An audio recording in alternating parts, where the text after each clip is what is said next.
بسم اللہ الرحمن الرحیم۔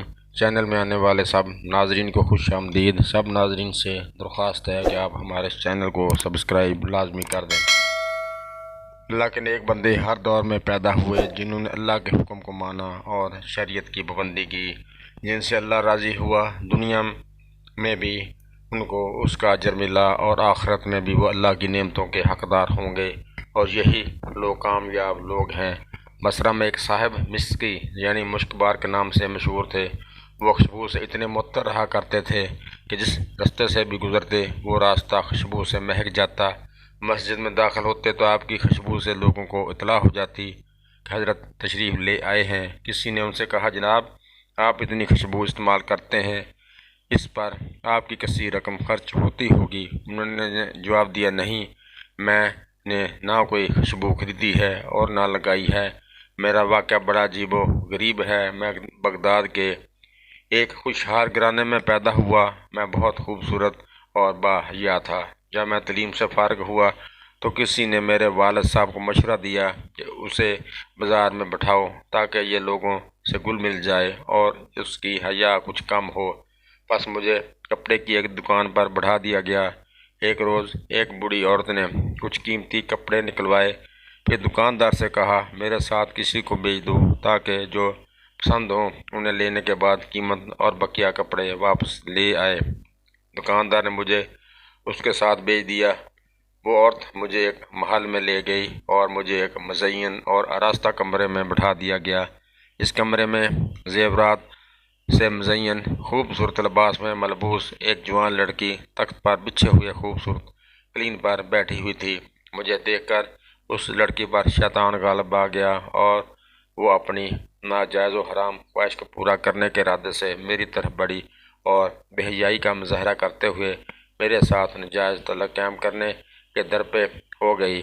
میں اس حالت میں بہت گھبرا گیا۔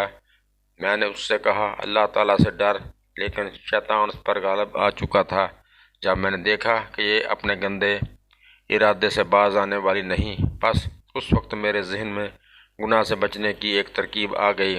میں نے اس سے کہا، مجھے استنجا خانے جانا ہے۔ اس نے خادمہ عورتوں کو بلوا کر کہا، اپنے آقا کو بیت الخلاء لے جاؤ۔ بیت الخلاء جاتے ہوئے بھاگ جانے کا کوئی راستہ مجھے نظر نہیں آ رہا تھا۔ مجھے اس عورت کے ساتھ منہ کالا کرتے ہوئے اپنے رب عزوجل سے حیا آ رہی تھی اور مجھ پر عذاب جہنم کے خوف کا غلبہ تھا۔ پس مجھے اس مصیبت سے بچنے کا ایک ہی راستہ نظر آیا۔ میں نے استنجا خانے کی نجاست سے اپنے ہاتھ، منہ وغیرہ کو آلودہ کر لیا اور پاگلوں کی طرح باہر نکلا، اور جو خادمہ باہر رومال اور پانی لیے کھڑی تھی چیختا ہوا اس کی طرف دوڑا۔ وہ پاگل پاگل کا شور مچاتے ہوئے بھاگی۔ سب خادمہ عورتیں جمع ہو گئیں اور انہوں نے مل کر مجھے ایک کپڑے میں لپیٹا اور اٹھا کر ایک باغ میں ڈال دیا۔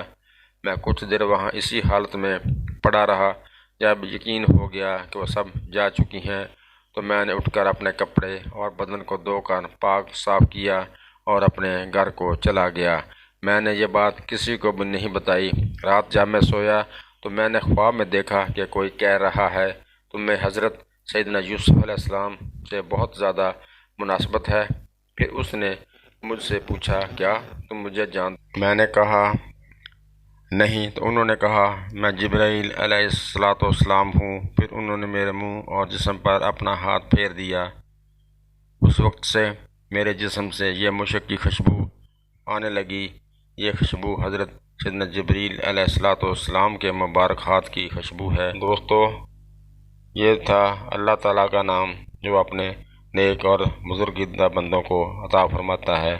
دنیا میں بھی ان کی عزت افزائی ہوتی ہے اور آخرت میں بھی ان کو اس کا صلہ ملے گا۔ جاتے جاتے آپ سے درخواست ہے کہ آپ ہمارے چینل کو سبسکرائب لازمی کر دیں۔ اللہ حافظ۔